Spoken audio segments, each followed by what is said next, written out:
So hello guys, kung bago ka pa lang, like, subscribe, comment, share, ilagay natin sa playlist guys, sunod dito. Ilalagay natin sa playlist. Ang playlist ay sa home, video at playlist.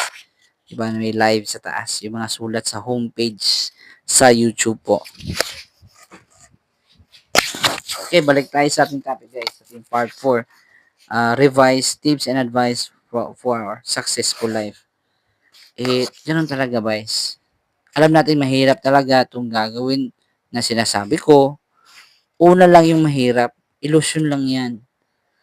Kasi kung lagi ka lang nasa comfort zone, paano tayo mag-grow dyan? Kasi gusto lang natin yung mga bagay na sanayan natin na easy lang, hindi mahirap. Gusto nila shortcut lang, di ba? Walang shortcut sa buhay. Kailangan talaga natin dadaanan yun. Para sa diamond, di ba? Para sa mga gemstone, kailangan talaga may pressure ang buhay mo. Dapat may gagawin ka talaga. Hindi pwede lang na gawa lang ko, wala akong gagawin, na-expect ng reward or blessing. Wala yun. Kailangan talagang paghirapan, pagsipagan. Hindi naman yan dumarating na walang hirap yan. Diba? Yun talagang buhay. Pag wala kang nakita sa'yo, hindi sila maniniwala sa'yo. Yun talagang buhay. Pero kailangan talaga natin na ipapakita natin na totoo tayo. Diba? Being as a good example. Good living example. 'Di ba? Buhay na halimbawa, mabuting buhay na halimbawa, 'di ba? At makikita nila 'yan sa ibang tao. Nag-i-improve yung mukha mo kasi may proper breathing ka, may tubig ka at gumagalaw ka. Maganda ang daloy ng dugo mo. Pag maganda yung daloy ng dugo mo, maiwasan mo yung high blood at stroke. At minsan, kung limit ka rin sa mga processed food, para limit din sa diabetes. Kasi pag maganda yung daloy ng dugo mo at may tamang sapat na tubig ang katawan mo, gaganda yung mood at isip mo. Yun ang hindi nila, mostly na hindi naintindihan sa karamihan. Hindi nila inintindihan yung basic. Napakasimple. Diba? Bago ka nagkapera, mayaman, ano yan, kondisyon yan sa katawan. May ritual yan. 'Di ba? Yun ang secret nila ni Kobe Bryant, ni Michael Jordan, ni Steve Jobs, yung mga bilyonaryong tao. They have, sinasabi kong pagising ng maaga, matulog ng maaga, mga ritual yun. Yun ang mga secret hack ng mga tao ngayon sa mga mayayaman. Yung mahihirap, madali lang maging mahirap. Facebook ka lang lagi, YouTube ka lang lagi, unlimited, lagi ka lang nakaupo. Excuse me. Walang proper breathing, hindi gumagalaw-galaw, wala talagang pagbabago yan. May stress ka lang, sasakit lang ang ulo mo. What if kung manonood tayo ng ganitong video na maging inspired ka, pero kailangan natin gawin talaga yung naririnig natin, take note mo, isulat mo, di ba? Dandahan ba?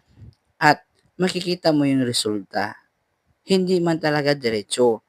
Mabagal yung isip mo kasi lagi ka lang nakaupo, yung underwear mo or brief or panty mo sa gabi, masikip na hindi makadalo yung dugo, hindi pa nag-exercise, kumain pa ng soft drinks, at too much white rice, yun ang nagtataba tayo or gain weights. 'Di ba? At yung ginagawa natin araw-araw na yan, kung paulit-ulit araw-araw, wala kang makikita. Parang stress ka kasi naghahabol ka sa mga kapitbahay. Dapat ganito na sana ako ngayong taon. What if kung may anak asawa na, wala akong trabaho, wala akong pagkikitaan. Kasi bakit ganun? Tignan mo yung mga desperadong tao na problema. Bisyo sila doon, droga, ala, kasi hindi nila alam yung ginagawa nila. Hindi nila alam yung, excuse me, sarili nila. Naka-cellphone lang lagi yan, naka-mobile games lang yan, di ba? Pindutan ng cellphone, screen. Then pagkatapos ilang taon, nasakit na yung mata, di ba? Kasi hindi nila inuuna yung kalusugan. Hindi nila inuuna yung basic. Yung mga basic talaga na gagawin sa buhay. Hindi na ako magsabihan, di ba? Ganon. Oh, yung mga ganong tao, good luck. Yun ang unang magkakaproblema. At wala akong maitulong kasi Tama-tama lang sa sarili ko, 'di ba? Tawag na kung naglalangoy ka, tulungan mo rin yung sarili mo, 'wag mo unahin yung ibang tao, 'di ba? Mahirap namang inuuna natin yung ibang tao at nalimutan yung sarili natin, 'di ba? Yun ang pinakapangit, guys. Mas una tayong nagmarites sa ibang tao kaysa minamarites yung sarili natin. Ano kayang gagawin ko 'no? Paano kaya ma-improve yung sarili ko, 'di ba, gano'n. Tagalan mo na ako matulog, 'di ba? So, ginagawa mo natin yung buhay. Yung mayayaman, inaayos nila yung simple basic sa buhay nila. Hindi sila tumitingin sa pera kasi yung pera, milyones, yung mga bahay na yan, sasakyan na yan, sakripisyo, ano yan, resulta lang ng gawa nila, 'di ba? Inalagaan nila yung lakas nila, inalagaan yung kalusugan nila, yung katawan. Yun ang kapital natin, yung utak natin dito. Kasi maraming social media.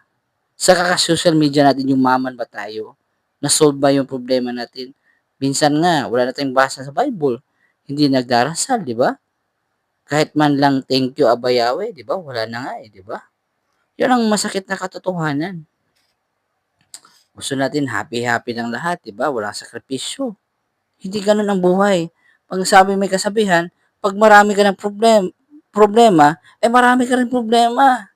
Ay, kung example, sorry. Kung marami kang pera, marami din problema ang sinaayos mo. Di ba? Pag marami kang problema at inaayos mo yun, na-solve mo yun, pera yun. Yung reward, ang pera is the reward of your creativity. Pag-solve ng problema sa ibang tao o sa pag-solve sa sarili mong problema. O, di ba? Tulad ng business or empleyado. Yun ang pera, lumalabas. Pero pag kasi nasanay tayong gumastos na gumastos, hindi nagbabudget, yun tuloy ang pera dahil nawawala dahil sa mahal ang bilihin or minsan wrong choices. Or minsan, marami lang tayong ginagastos. Hindi natin masabay-sabay ang maraming bagay. Yun talaga, one thing at a time. Isang bagay, isang araw. 'Di ba? Kasi kung puro ka lang talon-talon, sa katalon natin ng iba-ibang gawain, wala tayong natatapos. At nakikita natin yung ibang tao na nagsa-success sila, nasi-stress tayo, naiinggit. Sana all, ganun din ako sa nakikita ko. Pero hindi ako nagtatrabaho, yung iba hindi ako nagwo-workout, hindi nag-exercise. Paano tayo magsa-succeed nun? 'Di ba? Puro lang tayo kumpara. Hindi naman tayo nagsesermon o nagagalit.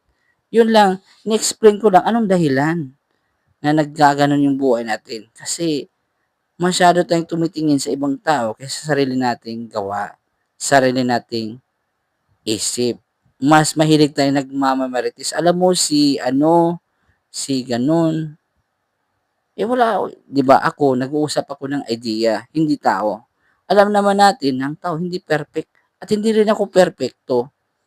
Gusto lang natin na maayos yung buhay natin, 'di ba? Yun na talaga na 'pag ma-proper breathing ka at peace of mind, magpapasalamat sa anong meron ka sa maliit na bagay o sa malaking bagay, lahat na natatanggap natin galing kang God Yahweh yan. Yun ang pinakauna. 'Pag ginawa mo yung task mo, nag-less ka ng cellphone, natulog ka ng maaga, naggising ka ng maaga, nag-alarm clock ka, congratulations. Yun ang the first task of success. At is araw-arawin mo yan. At hindi ka nagsa-cellphone, magtataka ka na lang. Ang pera nang darating sa iyo. Hindi ka na naghahabol ng pera. Ang pera nang naghahabol sa iyo. 'Di ba? Kasi kaya mong gawin ang mga problema ng tao. O, 'di ba? You're doing service. 'Di ba? Pera ang kusang darating sa iyo. That's why success start with building your own life. Oo, ang success meaning money. 'Di ba? Pera. Paano ba darating ang buhay kung hindi ka nakakondisyon? Paano ka makapag-isip ng maayos kasi hindi nag-exercise? Ang ginawa sa iba, sad to say, nakakalungkot, nagsashabu, nagdodroga, nag-aalak, nagsasigarilyo kasi akala nilang yun ang solusyon. Akala nila masosolve yung problema nila, lalong dumagdag, lalong nagkakaproblema. Yun ang nakakalungkot sa buhay. Sa maling akala, sa maling desisyon, sa maling pag-iisip, apektado lahat yan guys. Yung isip natin, napaka-importante yan. 'Pag hindi natin yan naalagaan ng maayos, o 'di ba, kasi gusto natin biro-biro din dapat ano ba, ah, saan ka maniniwala, sa mga successful na tao or sa mga unsuccessful? Eh, makikinig ako sa successful na tao kasi alam kong tama yung ginawa nila, may resulta. At yung unsuccessful na tao, yun ang madaling nasi-stress. Kasi kumpara, hindi gumagawa, cellphone lang, 'di ba? Walang purpose yung buhay nila, walang direksyon. Yun talaga na-stress sila, kahit may pera sila, nagdodroga sila. Drugs daw. Isang shabu hanggang na-addict, eh wala na siyang pupuntahan. Nasanay na, gusto nila easy money lang, walang sacrifice. Pag ganun ang mindset ng tao, nasasanay sa easy lang lahat, easy din yung buhay mo mawawala. Masakit lang siya pakinggan, at nag-aalak lang doon, hindi instead nag-aalak, tubig, breathing, di ba? Kaysa shabu, mag-breathing, maghinga, exercise, yun ang natural na shabu or natural drug sa katawan na kailangan. Hindi shabu na chemical. Nakakasira yun, nakakasama yun sa katawan natin. Yun ang pinaka-importante na help ourselves. Kasi, tignan mo yung mga drug addict, nagnanakaw, kasi wala nang pambili ng shabu, kasi na-addict na. Pag wala na siyang pangbili, napabaliw na. Di ba? At yan bang gusto mo? Kasi, yung mga nagdodroga, loser lang yan, talunan. Oo, di ba? Gusto nila easy lang. Biro mo, sino hindi pa pangit ang itsura nun? Hindi ka na kumakain. Hindi ka natutulog. Hindi ka gumagalaw. Ganun lang ang mata mo. Walang kain-kain. Tulog-tulog. O, di nababaliw. Tutuyo yung utak. Wala pang pera, di ba? Di ba pagkatrabaho? Di ba? Yun lang po guys. Ang buhay natin maiksi lang at sasayangin natin sa mga walang kabuluhang bagay, di ba? Sa mga nonsense useful non-useful things, di ba? Ayun talaga na winners never use drugs, never use vices, bisyo. At nagtato-tato doon, gangs-gangs, para feeling malakas, feeling ganun. Fake happiness lang yun, yung tawag na malamundong buhay. Di ba? Hindi totoo. Di ba? Importante na totoo tayo, hindi tayo nagsisinungaling. Importante na papakita natin na nakikita natin. Di ba? Gusto natin totoo, hindi panaginip. Gusto natin na realistic. Di ba? Mahirap kasing kasinungalingan lang. Mahirap na niloloko at nagsisinungaling lang tayo sa ating sarili. Kasi sa bawat gawa natin, may resulta yan. Kung aware ka man o hindi, importante na alam natin yung basic. Kasi mahirap na pag hindi natin ginagawa yung basic, eh mahirapan tayo sa mga advanced things. Diba? Tawag ito, buhayin natin yung lakas natin, yung katawan. Oo, yun ang spirit. Na ano, alive ba buhay? Pag hindi ka buhay, malungkot, emotional, madaling nagreklamo, madaling napagod. Gusto lang, easy lang, lagi lang nakaupo. At nakaupo pa, ang worst part, lagi lang nagsa-cellphone. Diba? Di na nagagawa yung trabaho sa bahay. Yung tawag ito, yung hindi natin niaayos yung basic.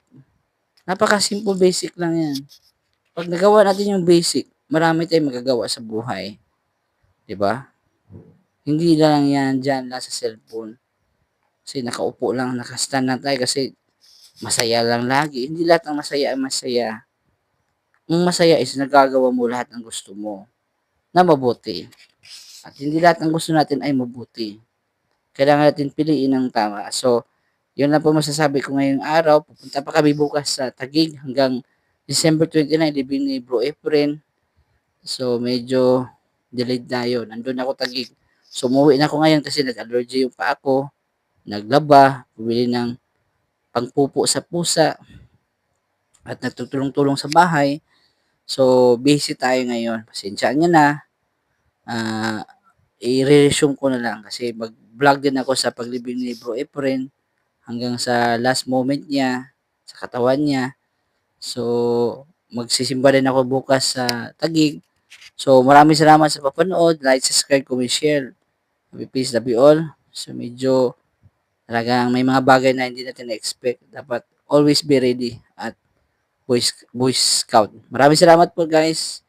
Wag niyo nang wag niyo maliitin yung advice ko.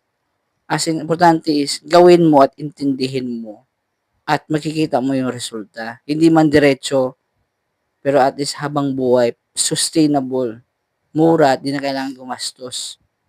Okay? Gawin nyo lang guys. Kasi mahirap nang napakinggan mo kung hindi mo gagawin, useless din lang yan. Kailangan na faith without work is dead.